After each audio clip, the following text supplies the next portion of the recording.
পুদিনা লেবুর শরবত অসাধারণ একটা শরবত, যেটা গরমকালে আপনার শরীরকে ঠান্ডা করবে।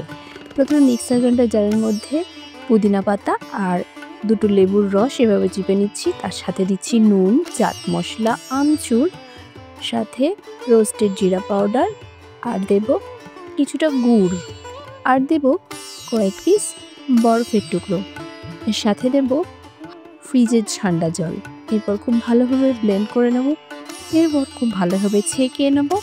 ছেঁকে নেবার পরে সার্ভ করার জন্য একদম রেডি। কয়েকটা বরফের টুকরো দিয়ে তৈরি করে রাখা লেমনেড, এর সাথে কয়েকটা লেবুর স্লাইসেস, আর দিয়ে দেব উপর থেকে লেবু আর পুদিনা পাতা। ব্যাস রেডি হয়ে যাবে এই গরমকালের অসাধারণ একটা শরবত, পুদিনা লেবুর শরবত। অসাধারণ একটা শরবত, যেটা গরমকালে আপনার শরীরকে ঠান্ডা করবে।